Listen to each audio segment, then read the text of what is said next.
Djeba c'est pour toutes les femmes du monde ak femmes plateau bi maa leen ko may surtout ki nga xamante ne recevoir nañ ko fii muy Aïda Diop Fall nekk chargée de com émission wala TV show Corona Solution di am tous les dimanches après le journal de 20h depuis le mois d'octobre la ñu ko commencé nar a waxtaanee loolu ak lan moo tax ñu yëkkati émission bu mel noonu ci période bi nga xamante ne moom la ñu nekk muy période coronavirus bi. xam naa sax ci sa kanam la coro di defee point corona bi ak aussi wax ñu ci deuxième vague bi bienvenue sur ce plateau Aïda. Merci beaucoup Bijou maa ngi leen di nuyu yéen ñëpp. Alors Corona Solution qu'est-ce que c'est? Alors Corona Solution ci benn contexte le judo. Alors on a remarqué que depuis le 2 mars bi coronavirus commencé Sénégal on a vu qu'il y a eu beaucoup de mouvements beaucoup d'énergie qui se sont levées pour xeex mbas mi. Donc on a vu que les autorités étatiques teg nañ ay lois teg nañ ay initiatives yoo xam ne c'est pour contrer le coronavirus. On a vu que beaucoup d'entrepreneurs et beaucoup d'hommes d'affaires également jug nañ pour def seen wàll. Mais on a remarqué que mouvance boobu yëpp dañ ko médiatiser on les a mis en avant te ñëpp yëg nañ ko. Mais on a remarqué que dafa am benn acteur boo xam ne dafa am solo te moom mooy réew mi mais fusul torop. Et c'est la jeunesse. Donc on voit que âge moyen Sénégal c'est 19 ans. Donc nous sommes la majorité de la population donc on peut dire que ñun ñooy Sénégal. Et donc bi mbas bi commencé on a remarqué que énergie tamit am na benn énergie bu fort bu émerger et c'est celle de la jeunesse. Et donc elle n'était pas visible fusul woon torop et mon organisation Social Factory fi may yëngoo on a voulu intervenir on a voulu faire émerger ces jeunes-là qui entreprennent des initiatives yoo xam ne ñu ngi def lu am solo pour fësal leen parce qu'on a remarqué qu'ils n'étaient pas encore visibles donc on a essayé de générer énergie jeunesse boobu noonu yëpp tous les jeunes qui ont posé des actes forts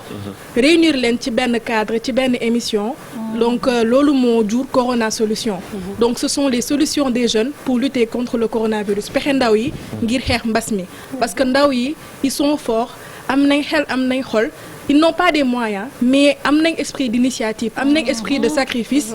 et ils se disent que ok on a des héros chaque jour on les montre à la télé mais nous aussi nous sommes les héros de notre quotidien nous sommes les héros du Sénégal nous sommes pas seulement le futur mais également le présent donc mënuñu toog di seetaan Sénégal di suux ndax mbas mi parce que déjà on est un pays sous-développé donc mënuñu permettre benn pandémie ñoo réduire en néant donc ils se sont levés ils ont entrepris beaucoup d'initiatives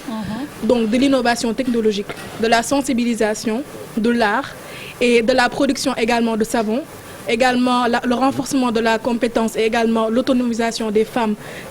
dans les zones rurales qui ont été beaucoup impactées donc jeunes yi tous ces champs-là ils ont agi en ce sens. ban moo la gën a marqué ci initiative yi nga xamante ne indi nañ ko pour xeex coronavirus bi. donc comme je t'ai dit initiative yëpp a varié. mais yëpp a ma marqué honnêtement parce que ils pouvaient se dire ok on est des jeunes on va attendre que l'État nous aide.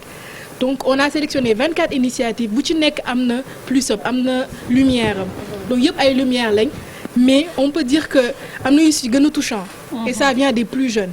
donc on voit quelqu'un comme Mohamed Rassoul qui est juste en seconde qui a créé une machine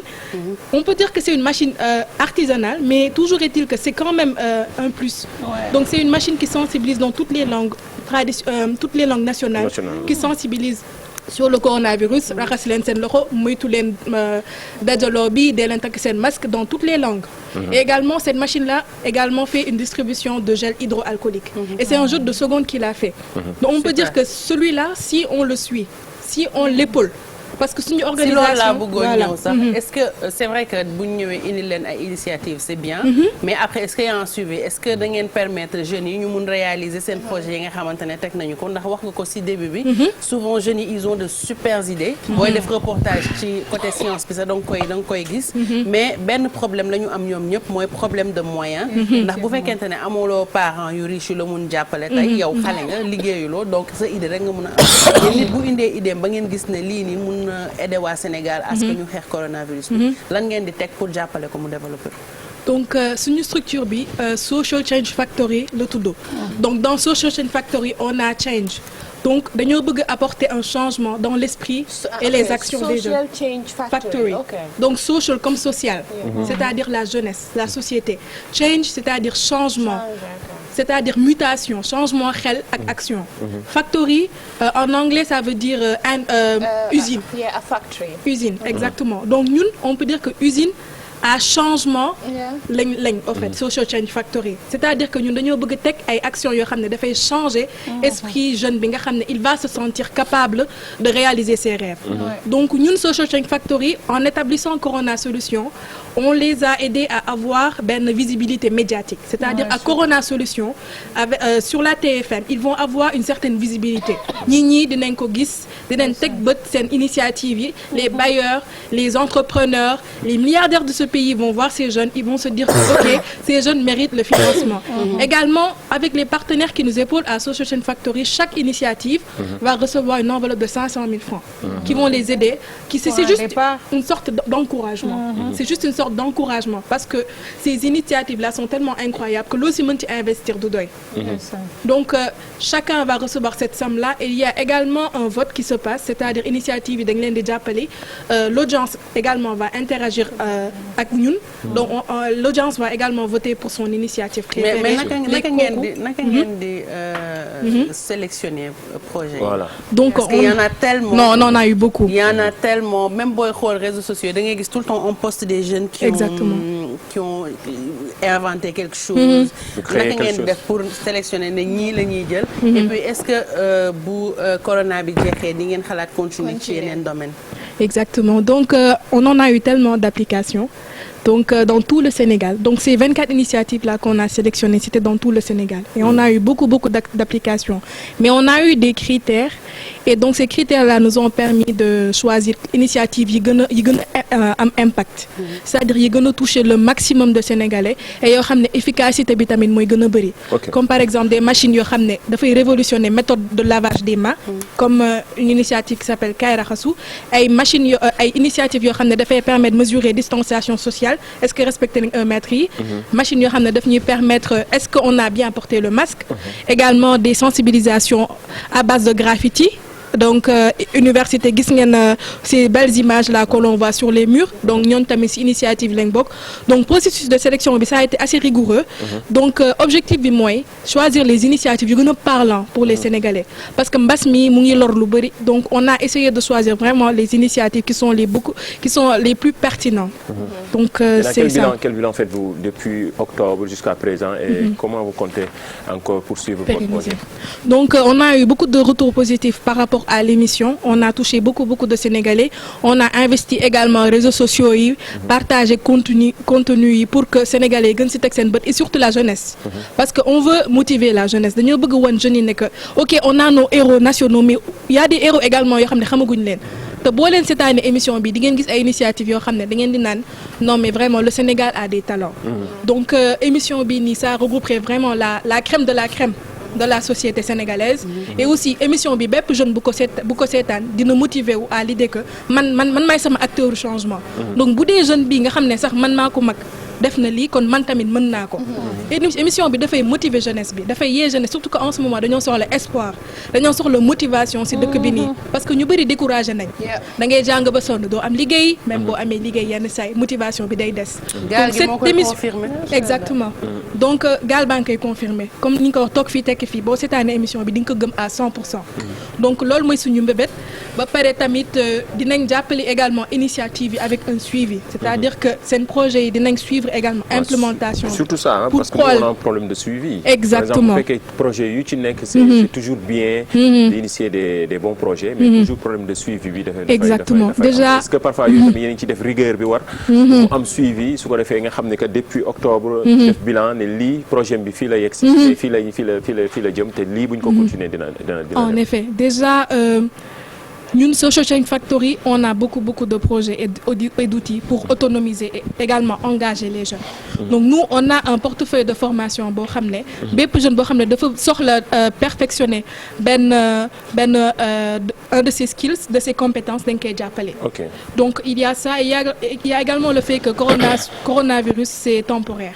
on l'espère que ça va bientôt finir et donc la projection c'est pourquoi pas montrer des jeunes qui quittent Dakar qui quittent le milieu urbain pour aller dans les zones rurales di jàppale baykat yi comme par exemple on a une initiative qui s'appelle Champs communautaires avec confinement bi ak frontières yi ñu tëj. plein de paysans dans les milieux ruraux ont eu du mal à écouler leurs marchandises. à avoir outils yoo xam ne daf leen doon permettre pour ñu def seen rôle.